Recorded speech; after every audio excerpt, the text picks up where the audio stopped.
to the January film talk for SIMA Rama. We're lucky today to have a number of people that were involved in creating Future My Love, which is this month's selection. So before we get started, I want to just briefly introduce myself. I'll be moderating the panel, and I'm not in the film space, and I'm not in the future space. So I think I come into this space with maybe a beginner mindset to be able to introduce some of the ideas and concepts. My background, I'm the founder of Innovate Social, which is a platform that has tools and content to promote social entrepreneurship and to help people engage in the social impact space, which connects well with the films that are kind of showcased with SIMA Rama that all have an impact kind of motivation behind them. So, and I've written a book called 51 Questions on Social Entrepreneurship, and I host a podcast called the Impact Podcast. So I really love engaging in questions and having, and being able to go back and forth and kind of dig a little deeper on different issues. So with that, I wanted to we are meeting all for the first time on the panel as well. Or I'm meeting everyone for the first time on the panel. So I would love to just give the microphone over to each of you to introduce yourselves to whoever may be watching us today. So maybe we can start with Maja, who is the director of the film, and she is working on her video, but right now we do have her audio loud and clear, so we can at least have a chance to meet that way. Yes, hi, great. It's great to be here, and it's a little frustrating to not get the camera going. I'm really sorry about that, but I can hear you and I can see you, and I'm really glad to be here. So I will do what I can with my voice. Great. And Maja, this is not your first film. This was a film that was released in, I think it was 2012, right, or 2013. Can you kind of talk about yourself as a filmmaker and maybe the films that you have made prior to this one and the interest in this one, and maybe some of your work subsequent as well as so our audience can kind of get to know you and your body of work? Yes, I mean this was my first proper feature film. I had made a few different shorter format films before. One called Zero, which is how I met Jacque and Roxanne and came in contact with the Venus Project for the first time. I'm a filmmaker and an artist, and my films are somewhere in between pieces of video art and more classic documentary filmmaking. As you know from Future My Love, this is a combination in the same piece, whereas Zero was maybe more experimental in nature. So my work is as often seen on television as it is in an art gallery or the like. So that's who I am. That's great. And you are joining from, is it the UK that you're based in right now? No, I'm joining from Stockholm tonight. Yeah. So here it's dark and cold at this point. Great. Well, wonderful to meet you after watching your film. It's very special. And Roxanne, you're also featured in the film. So if you could introduce yourself and maybe let us know a little bit about the Venus Project as well, which is one of the key topics of the film. Well, I'm Roxanne Meadows and co-founder of the Venus Project, excuse me, with Jacque Fresco. And we were very lucky to have had Maja do a feature film featuring Jacque and the Venus Project and his work, and having me in there as well. The Venus Project is an organization that advocates, for social change, but has a very definite program for using the methods of science and the best of science and technology directed toward the well-being of people and the protection of the environment. And it deals with many different topics. And we invite you to visit the website at thevenusproject.com. That's great. And you're joining from Florida. Where is that correct? From Venus, Florida, hence the name, the Venus Project. Yeah, so you're joining us. Yes. And then Theo, this is the first time I'm also meeting, so you can introduce yourself and your connection to the film as well. Well, my name is Theo, and I teach the social cyberneering education project for the Venus project. I live in Dubai. Right now I'm speaking to you from Athens. Wow. Okay, so we really are all over. And I'm joining from Southern California, so not too far from where SIMA is located, but not exactly where they are. So, so yeah, so I would love to just jump into a few questions about the film and kind of help our audience, understand it as well. A lot of the film is looking from the perspectives of Jacque Fresco, and then I know, Roxanne, you introduced him a little bit, but I would love for each of you to kind of talk about his work and how you first connected with him, and even for Maja, like this is the second film that you did featuring the work of Venus Project and his work. So what kind of drew you to him and his work? So yes, I mean it's stunning. It's more than just a social project. It's such a collection of facts and information, and the most stunning, whatever you should call it. If you view it as an art project or a social project, it's the most stunning piece of fact collection that I have ever encountered, and it's so very unique in its nature. And of course, Jacque was an incredible man, but I couldn't really say that it's, for me, it's not really about him, and I can't separate what is Jacque's work and what is Roxanne's work. And Jacque, I think, would point out that it's not about him as a figure. It's about this fact collection and the work itself of the Venus Project that is the important thing. Come as a filmmaker into this world of the Venus Project, it's first very alluring to just see the scenery of the Venus Project, and that really triggers your imagination as a filmmaker, as you will see or have seen in the film. It's a very beautiful and a very different place where Jacque and Roxanne have, they are not just talking about theories. They have really tried out different kind of architecture, different style that could be mass produced, and different ideas. But I think that the most important thing is that they have, with all of this amazing architecture and these ideas, they have created a vision or a story, if you like. And in order to change anything, I think we need to have stories, or we need to have visions. And this is something that they really have done, and also as a physical place. So it's very mind-blowing to visit the Venus Project, especially for time. It's a different part of the world that you don't really see anywhere else, I think. Yeah, in the film, it's just visually very captivating. I actually want to visit at some point too. It just is very, like, it looks really interesting, and so much thought has gone into each aspect of the Venus Project. So Roxanne, maybe you could kind of walk us through, since you're actually speaking from there, kind of what is the Venus Project? If someone was just visiting, what would they see? How is it different from other, other projects that involve renewable energy, or that involve, things that are around social impact? Because it's a whole ecosystem. So how would you kind of describe it to people if they're, visiting for the first time, or they're unfamiliar with it? Well, I think what's missing in today's world, with futurists that talk about the future, they talk about different aspects of the future, but they never, as Jacque did, take many different disciplines and put it together toward an end goal for our science and technology. So for people to be able to live without war, without poverty, without hunger, without deprivation, and have medical care from birth to death, and have a relevant education from birth to death.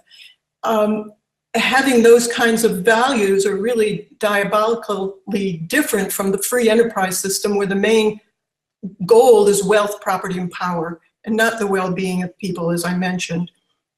So this is what's missing. We have no end goal in society. It's like building a bridge to nowhere. We're doing different things, but we don't know where we're going. And Jacque put this together toward a society that we could work for. He demonstrates a possible positive alternative to the chaos that we have today.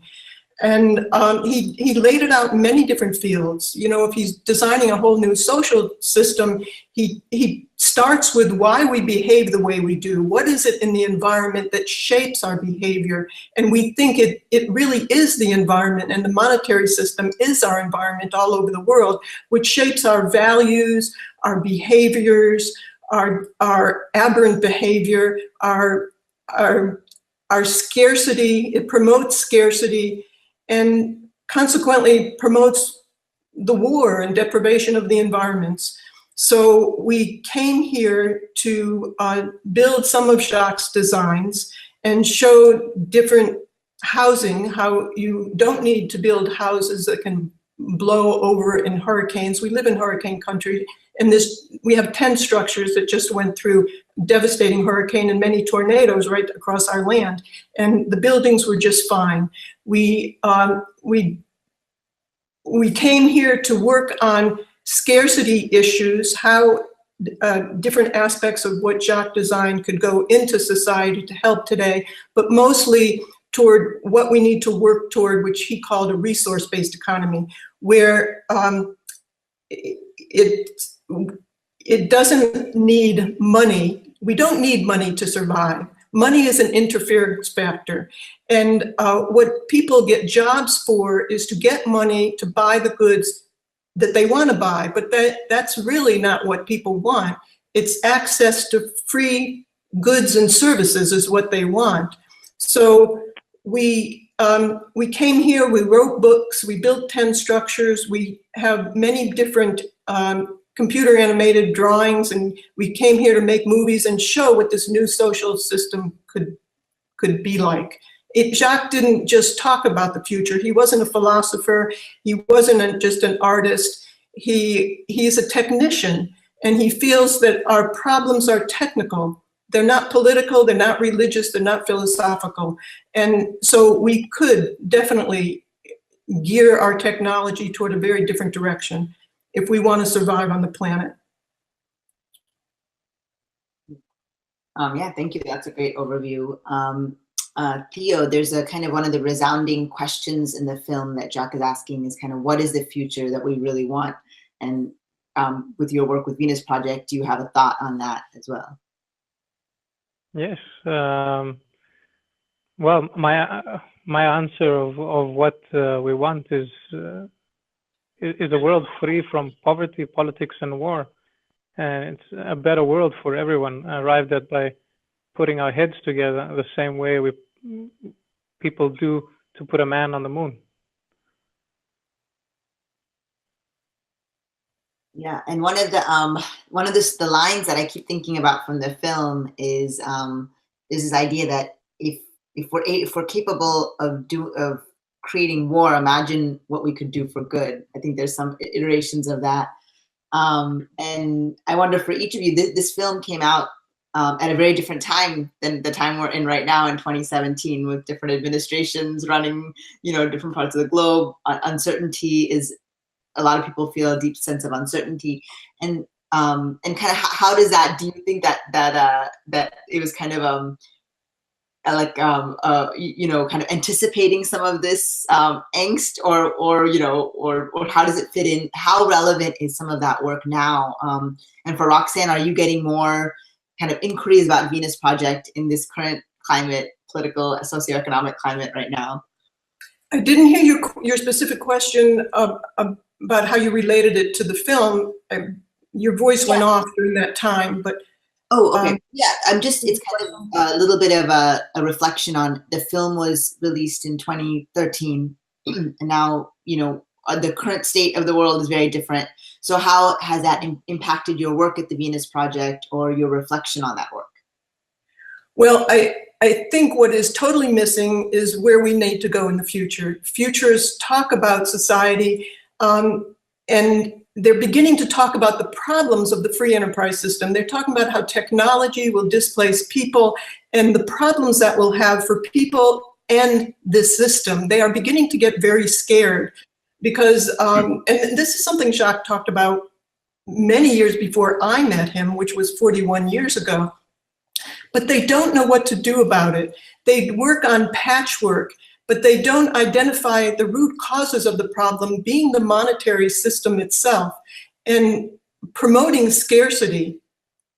So Jacque really talks about how we can mobilize our science and technology to create abundance all over the world. And that's what's needed. And we can easily do that today. You know, there doesn't need to be, as Theo said, any poverty, homelessness, crime, deprivation. It's just, you know, it would be unheard of in a civilized society, but we're far from being civilized. And some people talk about it as cannibals and Cadillacs. And I think that's still true today, unfortunately. So we encourage you to learn more about the Venus Project. You know, they're talking about this, the patchwork that I'm talking about is they're throwing up such things as universal basic income. And I think that's really to appease people. Yes, it might be more humane for many people, it would be helpful, but it won't stop the detrimental effects of the monetary system. It won't stop the wars, the elitism, the scarcity, the general value system, and the detrimental behaviors. It's a result of the free enterprise system and the insecurities. If universal basic income, while it's a good idea, it really doesn't go far enough, and it's a temporary pacifier to delay what we feel is coming, which is revolution. And really don't look toward the politicians for answers. They're there to keep things as they are. That's great. Can I just ask a question? You said that in 2013, things were different to what they are now. I'm just wondering what you meant by that. Well, I'm just saying, like the administration, like in the U.S., the president, it's a very different way of like living, and we've seen kind of pockets of that around the world. Whereas there's a little bit of a fearfulness of like kind of a pulling back and kind of going, you know, being more internal and not as being as open, and borders are kind of more, you know, are more are not as kind of fluid as they were. So it's just changing the way that people kind of also relate. And I will say this as being an American citizen, relate to the government versus in 2013, where you feel like, okay, well, maybe we're all kind of aligned, and now it's a different worry of like whose interests are mine. So I feel like that there is a global, maybe there's a global feeling of that. So I'm not sure how things were different 4 years ago. There's still crime, a war in places, and rumors of war. There's still a lot of deprivation. Africa is still hungry. India is still polluted. There's still crisis in Europe. There's still issues in Korea. I don't know how different things are now. I think it's just a different face to. Yeah. I don't see where we were ever really aligned toward anything in this system other than individualism and everybody out for themselves to feed their own guts and to take care of their family and their stockholders. But there's no overall planning for anything positive in the future. I think what we're seeing today is kind of the pushback for, in the United States anyway, of a dying empire. And feel in a lot of ways it will only get worse because we're not dealing with the real problems.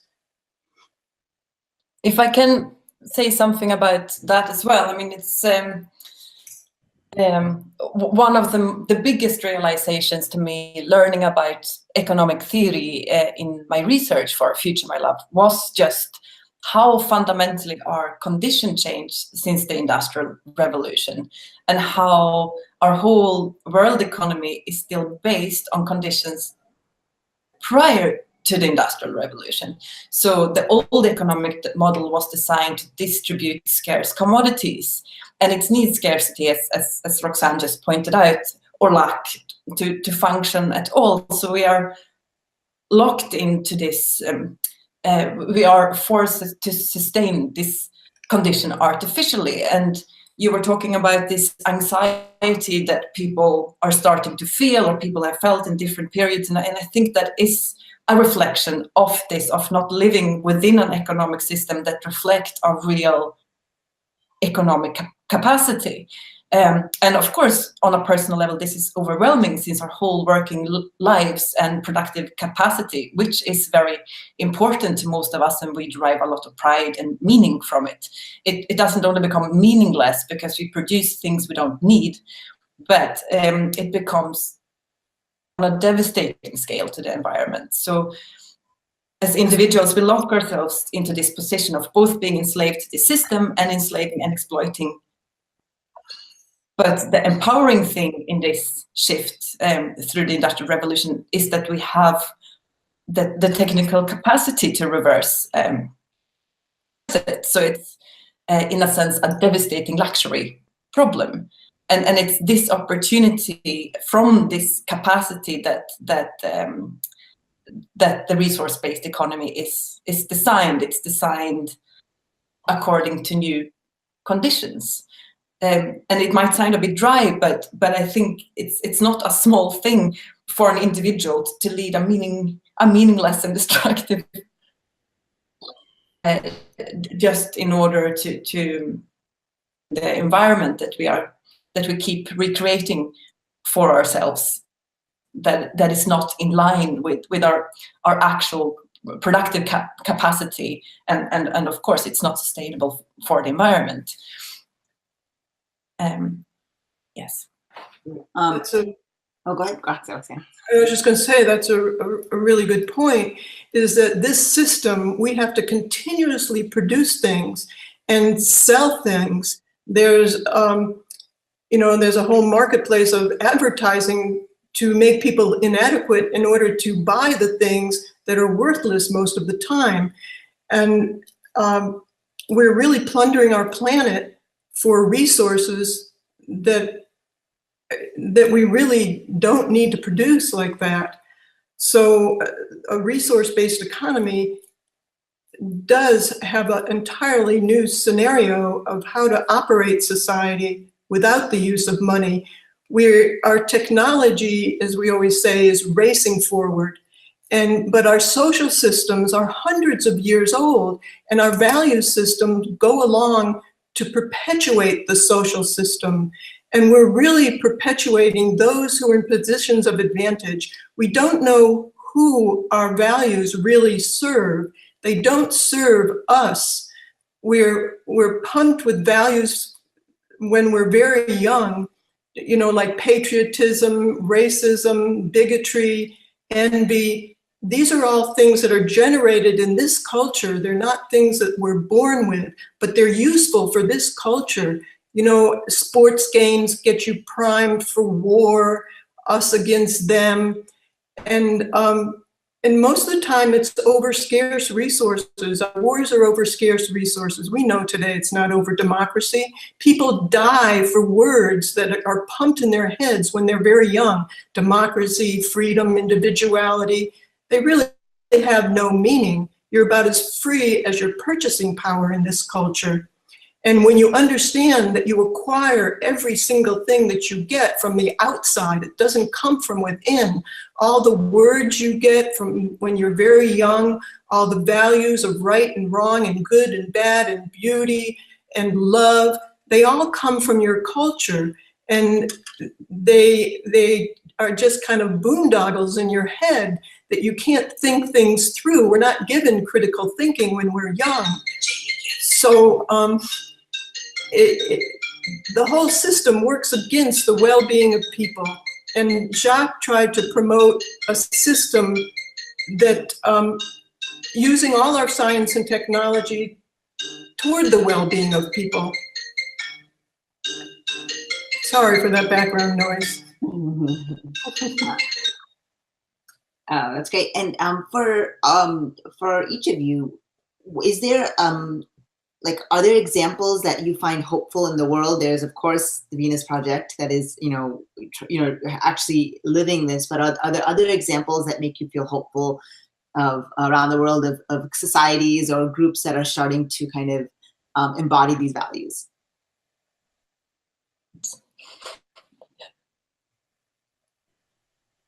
I mean, definitely. I mean, I haven't found another another approach that is trying to design a whole new social system in the same way as the Venus Project. But I don't think the problem is not that there are no solutions. This is not the problem, and I mean, this is why I also needed to bring in this other strand of the film, trying to understand, because I kept asking myself, the problem is not that we don't have solutions. Just, you know, this is a beautiful example of someone who has come up with a solution a very long time ago. This is not the problem that we don't have solutions. So why do we not change things? What isn't with humans that makes us so scared? And to me, this is still a key question to investigate. You know, how is this system reflected within us, as Roxanne says? You know, how to what extent are we culturally conditioned, and how do we break it then? You know, what is the movement here? Can the culture without and then be conditioned into something else, or do we need to break something inside of us to be able to shift something inside our own thinking in order to shift to another kind of culture? And I would think it needs to come from both ways at the same time.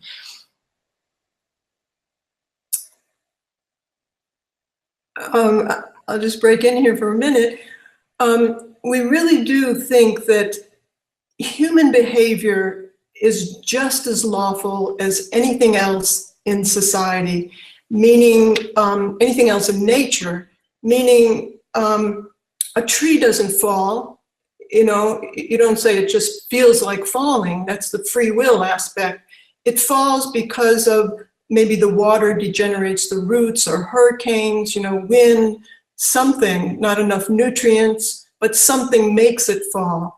A sailboat doesn't sail, it's pushed by the wind, and the wind is caused by other things. And a plant doesn't grow, it takes nutrients, it takes water, it takes sunlight, it takes gravity. Nothing in nature is self-activating. And that's the same thing for people as well. We are not self-activating. We can't really, unfortunately, exceed our environment if we're not introduced to something else within the environment. And that's true for invention as well. We have to see something out there that shoves it. We are really reacting organisms.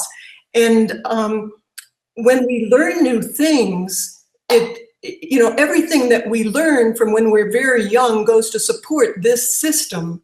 So everything that's sustainable, that's you know, more of a positive future for people and humankind, you don't really get in this system. You're taught to be a cog in the wheel, to work, and the blame is put on you. The insecurities are placed on you by the system. You know, if you were able to have a person, a baby, grow up in a ball with no stimulus, no outside stimulus, no verbal behavior, feed him, keep him clean until he's about 16, and you let him out, he would just be like a drooling idiot. And everything we get, if we're not shown love and nurtured in our environment, we don't generate that behavior. So, you know, statistically, people who they put in jail, who they say are criminals, are come from more so a deprived area. I don't know what, you know, there's debate about that. Would be a criminal if you kill somebody accidentally, you go to jail. If a president doesn't like what another country is doing and wants their resources, they have all our military might go over and kill and destroy and bomb. So I don't know really the definition of criminals, is different to me. But so if we want a different type of behavior, if we want a different type of person, we have to create a different type of environment without stress, without poverty, without hunger, without crime.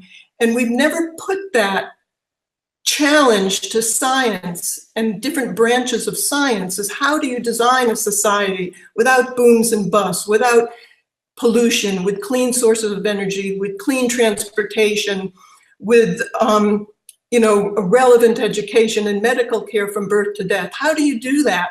Science and technology does not get that question. They get how to make a bigger bomb, how to make an industrial plant that outbeats another industrial plant, how to go to Mars and bring our detrimental behaviors out there because they think it's a challenge when we have so much here that needs to be worked on before we bring our death and destruction into outer space.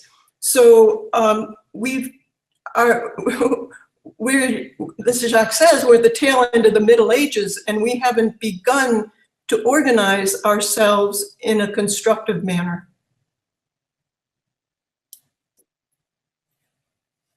That's really, it's good. It's great to hear some of that explanation. Maja, what was also interesting about the film is that there's an embedded storyline as well. So it's the documentary side, and then there's a very personal kind of like a poem that is kind of woven throughout the film, and that also kind of parallels the film. I really liked what you said earlier as to kind of maybe the idea of storytelling and bringing some of that. But what kind of was the impetus of the film, that poem? Was that the starting point, or was it kind of the impact, the social impact? How did you kind of marry those two? No, the poem, as you call it, or the brand of the came on very late. Sorry, I have an echo.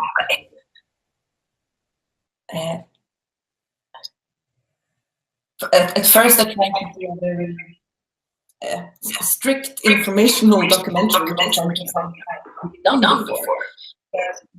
Being faced with all the scientific thinking, I wanted to do something that I wasn't even making, but it became a very long and a very dry, maybe, or informational video. And that was interesting, but that Jacque and Roxanne do very well themselves, and you know, that goes straight to the source, and they can do that much better than I can. So I wanted to bring reflection of why do we not change, and what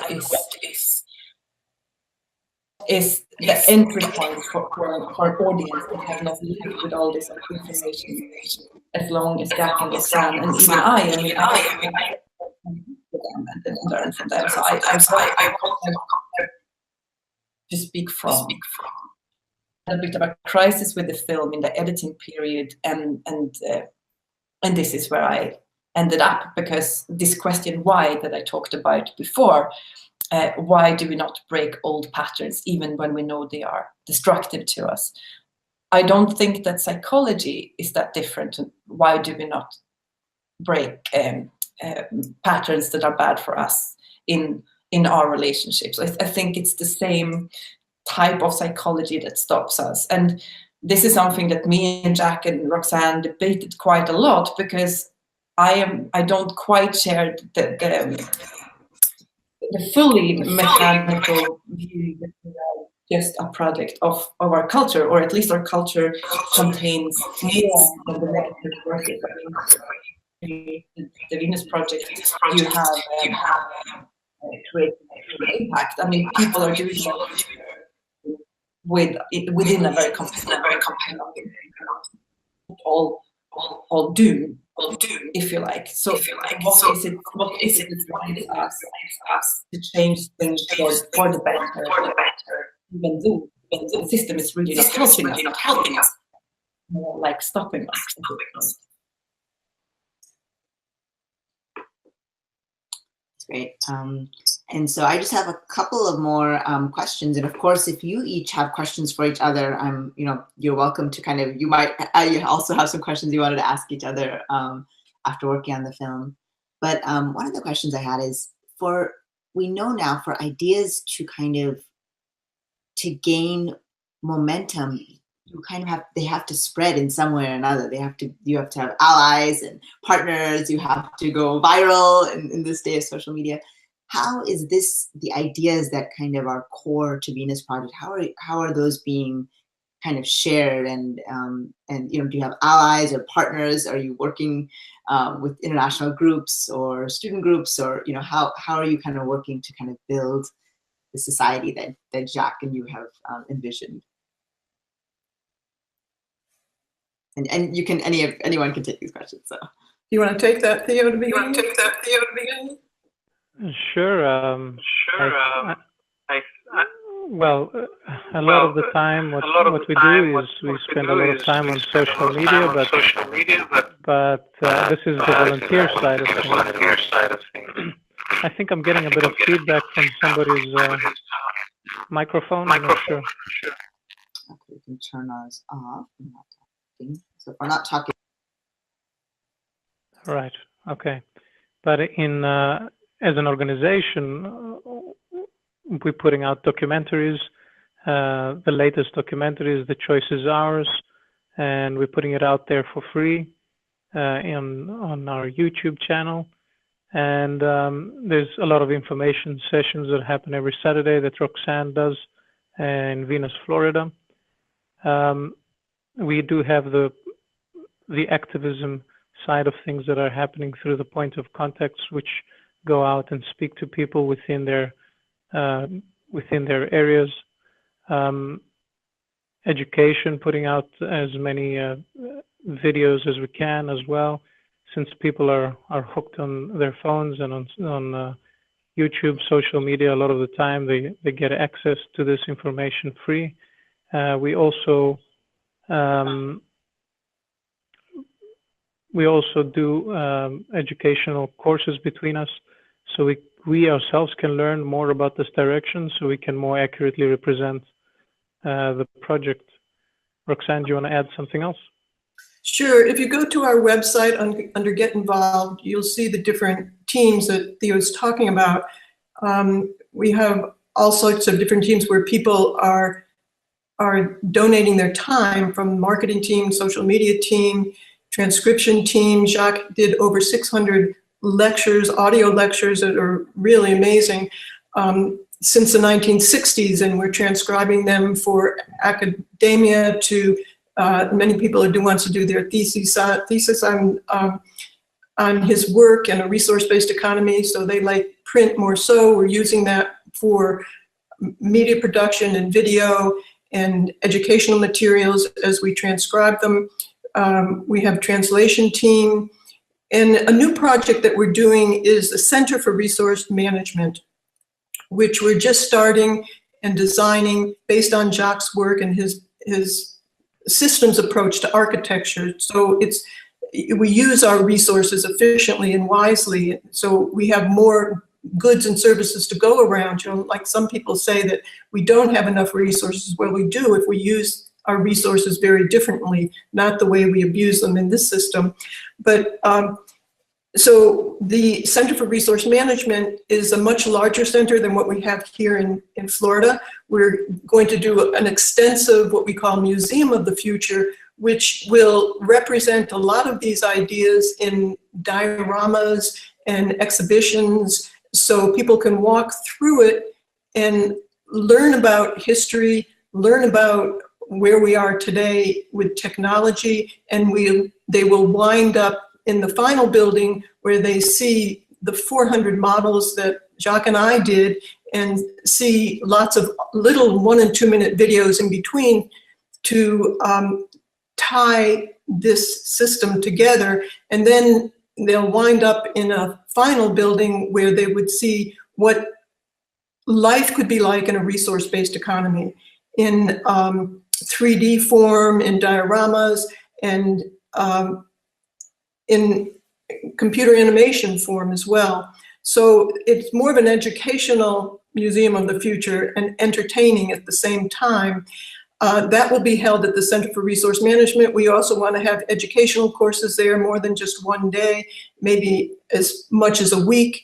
And we will conduct research and development there on short-term problems of today and planning toward a resource-based economy, what we need to do to arrive there.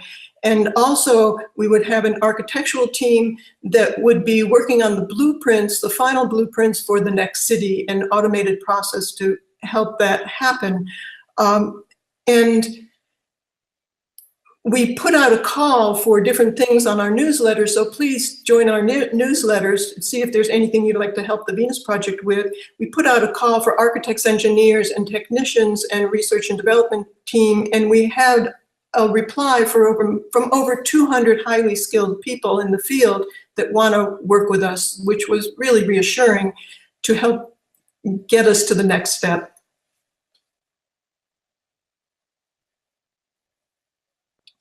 Okay, I hope the feedback issue is addressed. So I just have a final question from me for each of you. In my experience with podcasting, and I've interviewed over 150 social entrepreneurs, and in writing the book, one thing I noticed is when we talk about concepts, and I love, Maja, what you said earlier, we can really get passionate about the concepts and why and what we believe in. But I've noticed that when you ask people what their personal why is and why that connects them to the work, something opens up. There's a, like, I don't know, something is formed between, it kind of sparks why they're doing it, and that often connects people to their why. And so what is really fascinating about this film is that I think there is that effort to tell this, like, to kind of take this concept, which is an amazing concept, but kind of make it very personal with this, like, parallel, like, love story, or this kind of this story, this poem. And so my last question for each of you is, like, what is your personal why? Or you've obviously, all of you have spent a lot of time, including Maja, doing, in the film, and each of you have dedicated so much of your lives to the Venus Project and this hope for that this can be a way to create social impact. And I would love for you to share why that is so important for you and why you've chosen your life and to kind of dedicate to this concept. So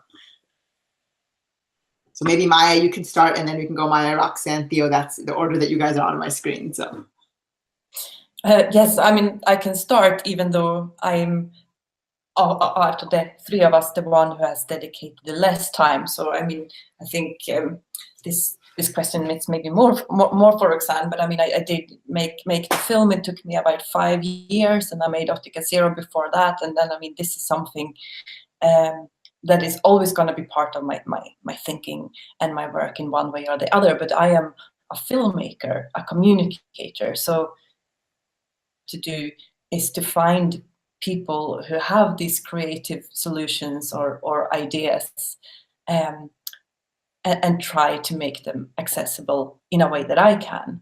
And in the work that I'm doing now, I'm keep looking at the why, the why I was talking about earlier. Why do we not change? So I'm keep wanting to find stories that looks deeper into that psychology of that why. But I mean, why dedicating whatever it was, 7 years of my life to the Venus Project? I mean, I could dedicate another 40 years and I'm probably still be learning. I mean, it's as a filmmaker and as a storyteller, this is something also very rare, that someone goes that far creating a science fiction film, but they are creating a vision, but the vision is based on facts. So it becomes a very, very empowering vision, and a vision that we don't have very often. We often see narratives about the future as if we don't break this cycle of continuing an economic system that is not in line with our economic reality, if you want to call it like that. And that is a very bleak future. But if we don't have alternative stories and positive stories, it's very, very hard for us to move there. And it is this dilemma that, yes, if we were brought up in a different world, we probably would be different. And if the Venus or the resource-based economy and all of that was realized, yes, there is no logic reasons for these wars and all of these things that they have talked about, but we are not there. And and we need stories. We need so many different kind of stories, and we need to be able to break these patterns that are in our brains, if you like. But I do think we have that capacity, because there are all these individuals around the world that is doing something else.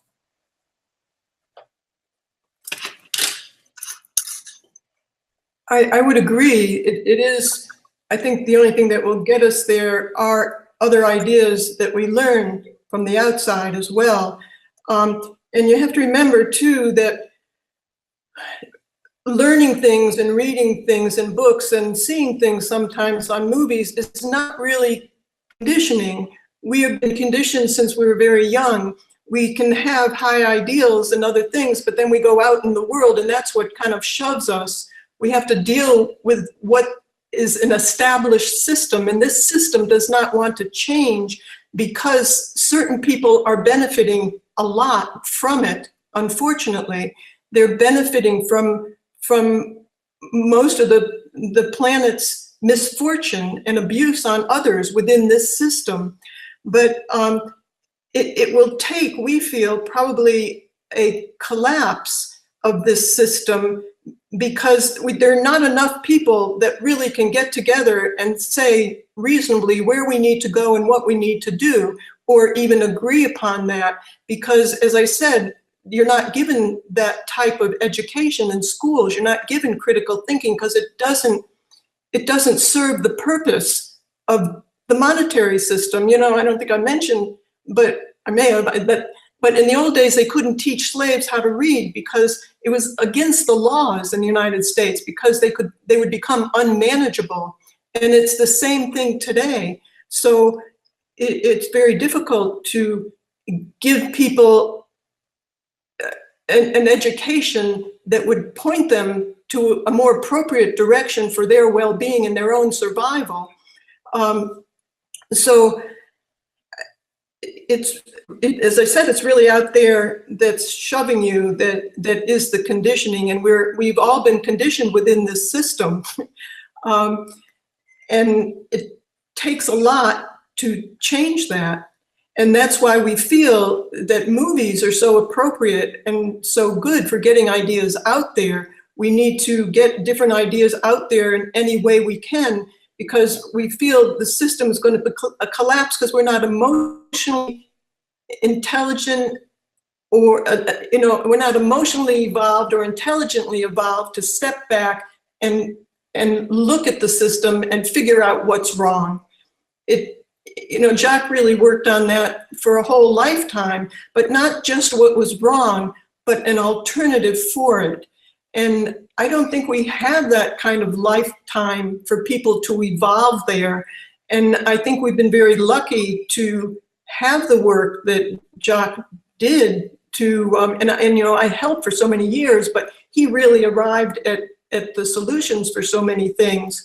And we're lucky to have that alternative where I don't see it out there in the system. There are different people working on different aspects that really need to be pulled together in a systems approach for a positive direction for society, and that's not happening yet. I haven't seen it. And do you have a personal why that really excites you every morning to work on this, or that focuses your work? Well, what excites me to do this is when I see improvement, when I see other people learning about this direction and having it meaningful for them. We get so many emails about how, the Venus Project has given people hope. What pushes me to do this is the atrocities that are happening out there. It's a terrible situation, and we're headed downhill. If we continue the route that we're going, and we seem to be doing that. So what makes me so passionate about this is because I feel I was lucky to meet Jacque and see how another direction is possible, and see the procedures that we could follow to not so much get there, but what to do once we are there, and introducing people to this new direction. You know, the Venus Project unfortunately doesn't have push this direction forward. It doesn't have, you know, it doesn't have the number of people that we need to make it happen, but more and more people are coming on board, and we're getting organized more and more, and we're starting new projects. So all this excites me, that I see people who feel that it's worthwhile enough to work on it, and have become so disillusioned with the system that they live under. They become disillusioned when they lose their jobs, when they lose their houses, and consequently sometimes their families or their kids going to school. And when they become so disillusioned in their politicians, their so-called elected politicians, to solve any of the problems that we see out there, they're just exacerbating them and not solving them. So when people, you know, it will take that shove before people look for something different. As long as they have jobs and they're taking care of their mortgages, and they're taking care of they're feeding their kids and sending them to school, it's less likely that people will look for something else. You know, so it will take that shove, unfortunately. It's a luxury to be able to examine what's going on in the social system. When anybody has any free time, if they do at all, they get books on how to achieve within their occupation, to be able to get more money. The rat race is enormous out there, and when you hear little things that sound good, it's very hard to give up on what they have. They hang on for dear life to go along with a theory that they think may or may not work. But to us, this is more than a theory, because it's based on science and and many people's conclusions in many different fields to put this together. So briefly, that's why, some of the reason why I work on it. Thank you. And Theo, you can round out the panel, round out the question. Well, Roxanne has summarized it very efficiently, I would say. But for me personally, it's those solutions that she was talking about from Jacque Fresco that drew me to the project. And they are practical solutions rather than wishful thinking that we so often see from philosophers or spiritual or political leaders. And for me, it was the understanding that we cannot solve our problems by voting for one political leader or another political leader, or hoping or praying that the world will get better. It's what we have to put out there is that our problems are technical, like Roxanne said before. So we have to put the methods of science and the latest technology with human and environmental concern always to overcome our problems that cause, among many other things like war, poverty, crime, and unnecessary suffering. We cannot continue along the same lines of thinking in an attempt to solve the same old problems. We've tried the old methods. We've tried all the repetition of relying on a moral leader or relying on a certain group of people to bring us into the next social evolution. We have to put our minds to this. And that's what drew me to the Venus Project, is that Jacque and Roxanne and have basically done that, and we don't stop there. We continue working on that. That's great. I just wanted to add something to that, reminding me what Theo was saying, which was a great conclusion. But you know, people are waiting for them to take care of it. For them, you know, we are them. We have to learn. I would recommend people to learn more about this direction and help us. We appreciate your you know, the criticism and whatever to make this direction work more so, and to work with us if you identify with this direction. So we are the ones that are going to have to help get us out of the mess. and present something different. And you know, before you were talking about something making us hopeful, and normally if you don't have solutions to problems, you're hoping that somebody will come along and save us. But we need to work on things, and if you don't have an overall approach to a given problem, the way the Venus Project proposes, in a similar way, you cannot find solutions in secretly hoping that things are going to get better. And society has moved along to the extent that you can experiment with ideas. I mean, you know, if we were speaking about these ideas 1,000 years ago, we would be burnt alive. But we have evolved enough to be able to speak about these ideas, and that's what people should do. Is if they are able, they should, because that's the only way we can move forward. That's great. Well, it looks like we're just at about the closing time of our talk. I wanted to say thank you. I really believe that when we speak our truth, whatever it is, that it kind of opens up channels for conversation and engagement. And I feel like each of you, I can feel that this is so important to you, the project, the filmmaking. And I know I just watched the film recently, so I'm new to this. I'm not on the same journey that you all have been on, but it's been an honor to spend some time with you and get to know each of you. And thank you to SIMA Rama for organizing this panel, and for any listeners, viewers, watchers. The current film, Future My Love, is the current film for SIMA Rama for January 2018. So I really encourage you to watch it. And hopefully the questions you're watching, you can come back to this panel after, you can kind of catch some of the questions that you may have had during the film. You'll now actually get to meet with the filmmaker and some of the folks that were involved in the film. So with that, thank you all so much, and I wish you all luck with all of the endeavors that you're doing. Hopefully we'll be in touch with our, you know, we all have a common thread of social impact, so hopefully that will connect us in the future as well.